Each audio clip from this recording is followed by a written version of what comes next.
아시겠지만 권한대행을 맡고 있어서요. 오늘 처음 김어준 총수 안 왔으면 좋겠어요. 좋네요, 더. 예, 안민석 의원님께서요. 저를 딱 보자마자 방송 시작하기 전에 김어준 공장장 끝까지 안 왔으면 좋겠어요. 마음이 편하시답니다. 우리 김성태 의원님께서도 편안하게 혹시라도 평소 못하셨던 말씀 있으시면 편하게 해주시기 바랍니다. 예, 그러겠습니다. 근데 예. 안민석 의원께서는 말씀만 그렇게 하고 실질적으로는 김어준한테 더 꼼짝도 못 하시면서 처음부터 왜 저를 또 디스를 하세요? 꼼짝도 못하셨다. 그런 게 얽힌 게 좀 있으셔서 저한테 그렇게 얘기를 하셨을까요? 자, 일단 저기 먼저 김성태 의원님께서 질문 먼저 주셨으니까 저도 김성태 의원님 관련해서 여쭤보려고 했는데 안 의원님이 독일을 갔다 오셨다고 하네요. 그래서 안 의원님 먼저 말씀을 하나 듣고 가야 될 것 같습니다. 독일은 어쩐 일로? 예, 독일에 지금 뭐 최순실 재산이 뭐 수조 원이 있다는 이야기는 들리는데 예. 실체를 파악할 수 없었던 참에 몇몇 동포분들이 제보를 주셨어요. 예. 그래서 그 제보를 확인하기 위해서 돈 세탁 전문가하고 예. 또 우리 주진우 기자하고 다녀왔고요. 그 와중에 주진우 기자하고 저하고 뭐 팬티 논란이 있었지만은 그 분명히 주진우 기자가 먼저 저에게 도발을 한 것이라는 말씀드리고요. 동포들의 제보는 상당히 신뢰할 만한 제보였고요. 예. 지금도 계속 들어오고 있고요. 예. 앞으로도 들어올 거라고 보고요. 이걸 네. 정리를 해서 발표를 해서 특검에 넘길 예정이고요. 무엇보다도 정유라의 소재 관련해서 예. 체포는 되었는데 정유라를 소환 문제 이것을 확인하기 위해서 독일 검찰을 만났습니다. 근데 독일 검찰의 입장은 이제 덴마크와 한국의 문제지 우리들의 손을 떠났다. 예. 그런 이야기고요. 근데 제가 한 가지 의아한 것은 사실 지난 한 달 전에 정확하게 12월 14일 날 예. 특검을 만나서 정유라 소재 정보를 다 넘겨드렸거든요. 그 이미 한 달 전에 그러니까 정유라가 저 방송국에 의해서 알려지기 전에 소재지를 특검에 이미 주셨다는 거잖아요. 12월 14일 날 밤에요. 밤이에요. 밤 10시부터 12시까지 저와 특검 한 분하고 나머지 일행도 있었고 총 5명이서 정보를 주면서 어떻게 정유라를 체포할 건지에 대한 대책을 논의를 했거든요. 대책 논의까지 그냥 그럼요. 단순한 예. 정보 그냥 뭐 이런 추측이다 제보다 이런 정도가 아니라 아예 대책 논의까지 하셨다는. 그런데 그 특검은 저를 만난 적이 없다고 지금 모 언론사에게 이야기를 한 모양인데 그 방송국에서 보도도 그렇게 나왔던 걸로 알고 있는데. 그날 밤에 제가 만났던 특검은 그럼 유령이었나요? 특검분 왜 그 정보까지 다 줬는데 특검이 왜 체포를 하지 못했는지 그건 제가 이해를 하지 못해요. 혼자 만나신 것도 아니라면서요. 예, 다른 그럼 변호사 5명 함께 5명이 있었어요. 함께. 그래서 저는 연말까지 특검이 체포할 거라고 그래서 한국에 소환할 거라고 기다리고 있었는데 왜 이렇게 유라가 덴마크에서 안 들어오도록 하는 이런 사단이 벌어졌는지 예. 그건 좀 특검 측에 좀 해명이 좀 들어봐야 될 것 같아요. 특검이 잘 하고 있는데 지금 특검에 대해서 물론 이제 특검을 의혹을- 믿습니다. 예, 그런데 저 부분에서 도저히 이해가 안 돼요. 이해가 안 가는 부분이 있기 때문에 그 부분은 좀 밝혀졌으면 좋겠다는 거고요. 김성태 의원님. 예. 예. 국정조사 하시느라고 뭐 안 의원님도 그러셨지만 굉장히 고생 많이 하셨습니다. 또 특조 진행하신다고. 이번에 이 국정조사가 좀 끝 마무리가 좀 아쉽다라고 하면서 특위에서 만장일치로 연장하자고 의결을 했잖아요. 그렇습니다. 특위에서만 의결한 걸로 되는 게 아니고 이 여야 사당에서 논의를 해줘야 하는데 지금 시작하고 있나요? 논의는? 사실 지난 3일 전에도 교섭단체 대표들을 직간접적으로 이렇게 만나고 또 그저께는 정신임 국회의장님을 제가 직접 찾아가서 그동안의 특조위 활동 보고와 또 국조특위 기간 연장에 대해서 국회 차원에서 특단의 결심을 촉구하는 그런 입장과 또 우리 위원회 의결 내용까지 이렇게 말씀을 드렸습니다. 예. 그럼에도 불구하고 국회의장께서는 사당 교섭단체 간에 합의만 이루어진다면은 원포인트 국회를 열어서라도 기간 연장을 처리할 수도 있다는 그런 입장이었지만은 막상 이 국회는 원내 교섭단체 간의 협상과 합의에 의해서 국회 운영 일정이 잡히는데 그게 지금 수월치 않는 상황입니다. 예, 소리가 좀 많이 울리네요, 의원님. 어디 계신지 좀 모르겠는데 잠깐 제가 안민석 의원께 질문 드리고 연결 좀 다시 한번 해보겠습니다. 네, 예. 예, 안민석 의원님. 네. 그러면 이제 이 특위의 연장이 필요한 이유가 있지 않습니까? 어떤 부분 때문에 물론 뭐 국민들이 짐작하는 것도 있지만 그렇게 의결을 하셨나요? 그때? 좀 전에 그 김성태 위원장님이 지난 2달 동안 그 국조특위 청문회 운영하시면서 참 애를 많이 쓰셨어요. 예, 수고하셨고요. 특히 저는 이번에 김성태 위원장님을 통해서 균형의 리더십이 저런 거구나. 굉장히 어려운 입지였거든요. 그렇죠. 그런데 여야 어느 쪽에도 치우치지 않고 예. 그러니까 청문위원들한테도 욕먹지 않고 완벽한 균형의 리더십을 보여주신 김성태 위원님 참 수고하셨습니다. 자리에 안 계시니까 또 갑자기 또 좋은 말씀. 없을 때 칭찬하는 게 진정성이 있는 것이죠. 그렇죠. 그런데 예. 지금 김성태 의원님 말씀하신 것처럼 저희들은 청문위원들이 만장일치로 국조를 한 달 연장해야 된다. 그래서 국조와 특검이 시너지 효과를 내어서 진실의 퍼즐을 하나라도 더 많이 맞출 수 있어야 된다라고 원내대표들에게 지금 요청을 하고 있는데 예.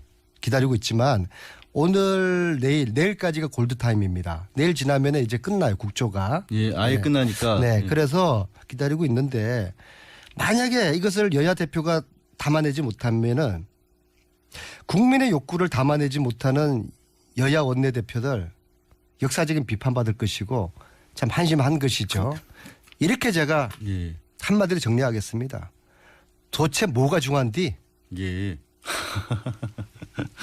근데 지금 어떤 정치적 상황 특히 새누리당 같은 경우에는 남아있는 분들이 사실상 뭐 없다라고 봐야 되잖아요. 청문회 하실 수 있는 분들이 바른정당으로. 아니, 네 분 지금 아마 계시지만 있죠. 네. 그분들이 이제 의혹도 많이 받으셨던 분들이. 거기는 애초에 뭐 의혹이 받는 게 아니라 국조 진상 규명을 방해하러 들어왔다고 특히 이완영 의원님 같은 경우는 국민들에게 이완용이라고까지 예. 비아냥을 받았지 않습니까? 예.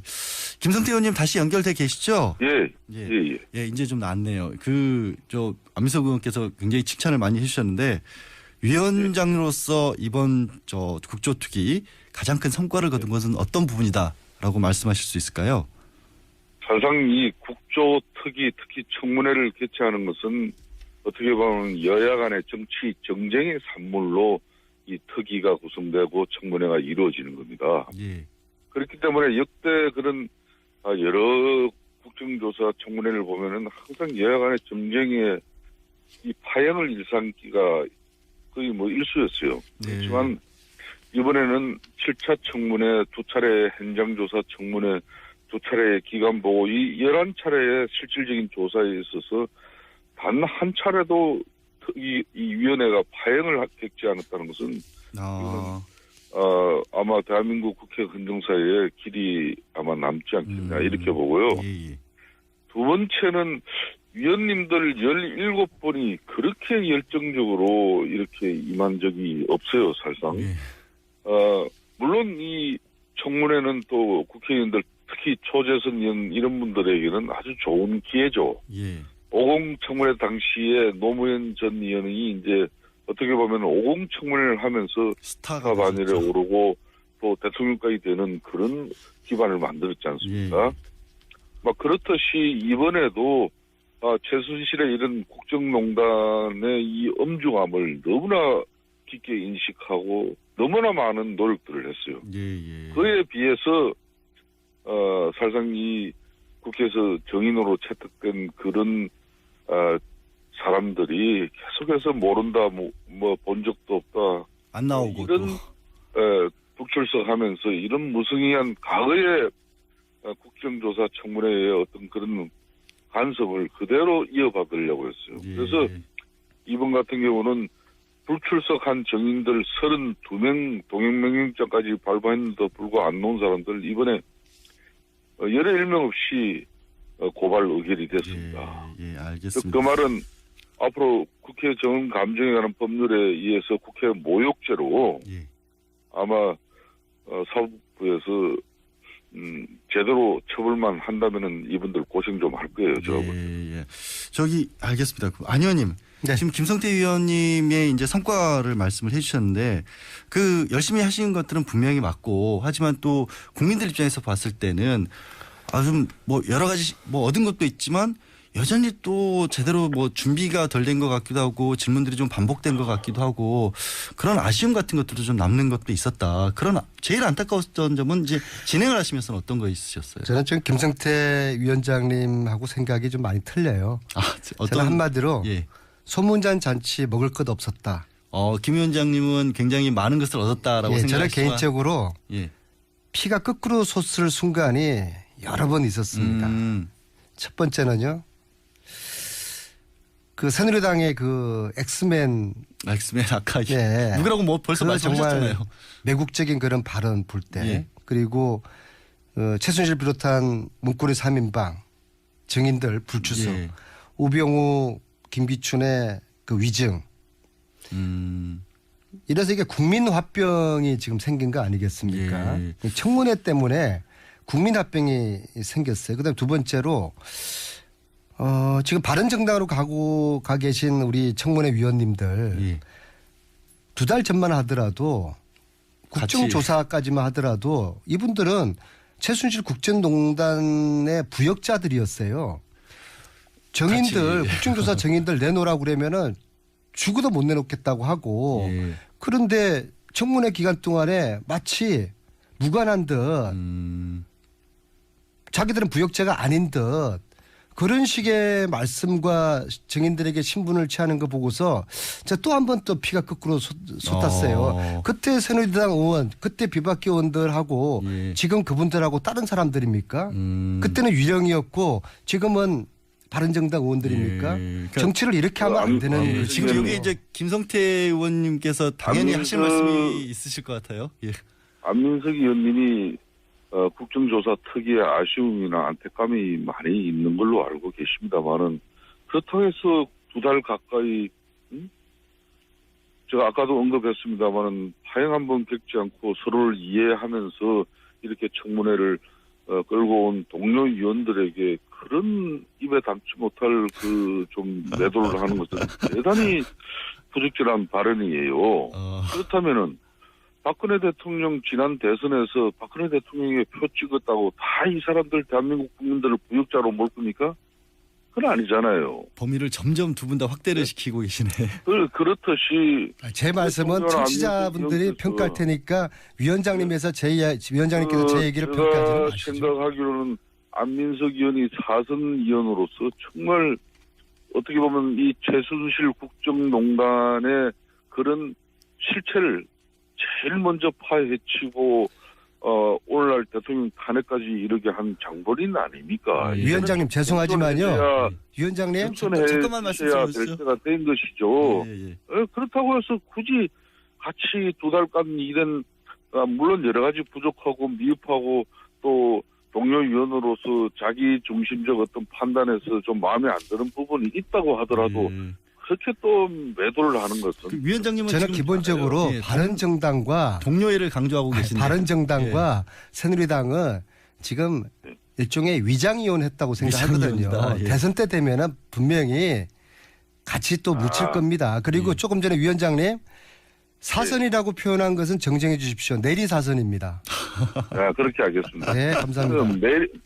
내리 사선 의원님께서 아니 저 위원장님 결론은 예. 그렇게 동료 청문위원들 이렇게 좀 불편하게 이야기를 하는 걸 보면은 그 목적은 이제 조기 대선에서 새누리당과 바른정당이 또 보수 대연합 결집이다 뭐 해가지고 손잡을까봐 미리 그냥 이 예봉을 차단하는 그런 아마 의미에서 그런 발언을 하면은 진작에 그렇게 정확하게 전달해야지. 그 말이에요. 아니 근데 누가 봐도 이번에 제가 위원장으로서 이렇게 사회를 쭉 진행해 보면 여야를 통틀어서 다 17분 다 열심히 준비했지만은 그래도 돋보이시는 분들이 있었어요. 예. 근데 위원장님, 제가 한 가지 여쭤볼게요. 그 미리 이거를 차단하신다라고 얘기를 하시면 그럼 바른정당하고 새누리당하고 다시 합칠 가능성도 충분히 있다. 이렇게 들으실 수도 있잖아요. 이거 이 안민석 의원이 얘기한 것처럼 위장이혼이다 이런 생각을 하실 수도 있잖아요. 들으시는 제가 그 말씀에 대해서 제가 한 말씀만 딱 드리겠습니다. 작년 4.13 총선은 우리 위대한 국민들은 정말 대한민국을 이제 양당 체제로서 이렇게 해서는 안 된다는 그런 국민들의 판단 속에 3당 체제가 만들어지고 이제 올해 지금 4당 체제가까지 됐습니다. 지금 현재 국회 의석 분포를 보면은 뭐 지금 유력 대선 후보 문재인이든 반기문이든 어느 누가 대통령이 된다 하더라도 쉽게 말하면은 제대로 된 국가를 권력을 이끌 수가 없습니다. 즉 연정을 하지 않으면은 대한민국 국가 권력을 제대로 끌고 갈 수가 없어요. 연정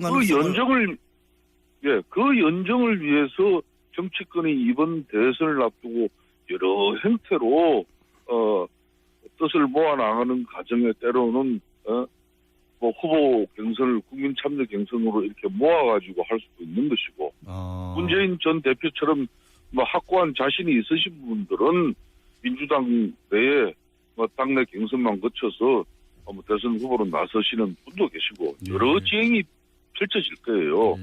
그러니까 그 여러 지형이 펼쳐지는데 벌써 뭐 연정을 위한 연대를 한다든지 야권에서 그걸 미리 지금 우리 안민석 의원께서는 그런 행위 하면 안 된다 이 이야기입니다. 가능성은 열어 놓자는 건데 어쩌세요, 안 의원님? 그러면 저희 안 의원님도 또 반론이 또 있을 것 같아요. 보수 정당이 재집권을 하겠다는 생각은 얌체 없는 생각입니다. 예. 나라를 이렇게 쑥대밭으로 만들어 놓은 보수 세력이 얌체가 없는 것이죠. 그리고 그 김성태 님이 지적하신 그리고 청문회 위원님들 개인적으로 열심히 하셨고 유능하시고 열정에 계신 분들이에요. 그런데 과거를 잊어버렸단 말입니다. 그러면 안 되는 것이요. 과거에 대한 반성을 하시고 청문위원회에서 뭐 그런 역할을 하셨으면 하는 그런 제가 의미를 말씀을 드렸고요.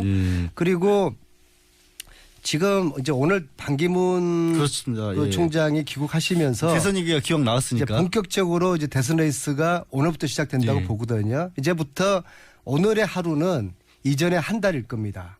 그래서 앞으로 무수한 정치적인 변화가 있을 것이고 굴곡이 있을 것이고 구도가 어떻게 짜질지도 변화무쌍하게 만들어질 것 같은데요.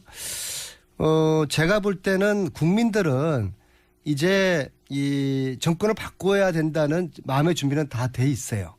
그러시겠죠. 그러니까 네. 그렇게 많은 국민들이 보수 촛불을 정권에서는 다시는 해서는 안 된다. 이런 생각은 거의 다 공감하고 있습니다. 그런데 문제는 얼만큼 우리 야권이 국민들에게 신뢰와 비전을 주느냐 거기 달려 있는 것이죠. 예. 특히 분열하지 않고 어떻게 야권이 똘똘 뭉쳐가지고 국민들에게 좀 신나는 희망을 주나. 이번 판도라 영화 보셨습니까? 제가 판도라 영화를 봤는데요. 거기 이런 대사가 나오지 않습니까? 판도라 상자 안에는 제왕과 절망이 있지만 희망 또한 있다. 이 국정농단 속에서 국민들이 아주 좌절하고 분노하고 실망했지만 좋은 지도자를 차기 대통령으로 뽑아야 된다는 그런 희망의 싹을 지금 틔우고 있는 것이거든요. 그래서 보수 정치 세력들은 이제 저희들에게 한번 넘겨준다는 생각하시고 저희들이 국민들과 함께 이 희망의 싹을 잘 키워가겠습니다. 김성태 의원님. 근데 판도라 상자에 남은 가장 큰 저주가 희망이라는 얘기도 사실은 있는데 지금 그 희망이 어떻게 보면 여권에서는 뭐 바른정당도 그렇고 새누리당도 그럴 수도 있지만 반기문 전 총장이 그 희망이 될 수 있는 상황이잖아요. 김성태 의원님. 예, 지금 안민석 의원께서 뭐 좋은 말씀했습니다. 이번 조기 대선에서는 보수와 나서서는 안 된다. 저는 일정 부분 동의합니다. 그렇지만은 그 일정 부분 동의하는 보수라는 것은 한마디로 패권주의적 보수입니다. 패거리 정치를 한 그런 보수는 저는 절대 나서서는 안 된다고 봐요. 예. 그런 측면에서 저는 문재인 당대표도 지금 현재 민주당 내에 과거의 친노 또 친문 패권주의가 청산되어져야만 우리 안민석 의원 같은 사람 지금까지 내리사선을 하면서 술 한 번 서지 않고도 용케도 살아남은 사람이지 않습니까? 예.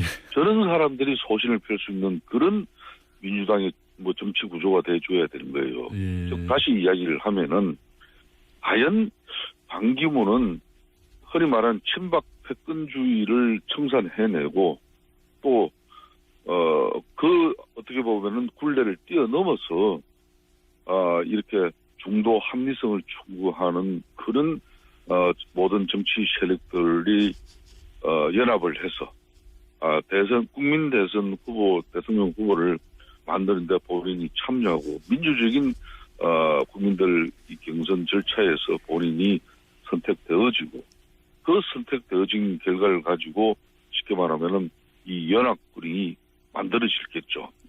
이 연합군이 이제 사실상 아직까지도 이런 패권주의를 제대로 청산하지 못한 그런 후보와 싸워야 됩니다. 지금 후보는 한마디로 뭐 외교 안보의 중요한 문제도 북한의 또 이런 사전 양해도 구하고 뜻도 알아보고 판단하시는 분이죠. 또 뭐 가령 국가의 중요한 결정도 뭐 때로는 자신이 되면 바꿀 수 있는 바로 그런 사람과 싸워야 될 거예요. 오늘따라서 말씀을 왜 이렇게 길게 하세요? 친박의 패권을 씻어야 되는 것은 마찬가지지만 마찬가지로 야권에서도 또 다른 패권을 씻어야 하는 거다. 그 반대로서 반기문 전 총장 제가 그럽니다. 의원이 될 수 있다. 지금 김성태 의원님께서 속내를 딱 패권주의 들키셨어요. 청산 안 하면 힘들어요. 민주당도 결코 패권주의적 청산이 이루어지지 않은 채 대선 후보가 만들어지면은 그것 정말 쉽지 않을 거예요. 김성태 의원님 제가 속내를 알아맞혀 볼게요.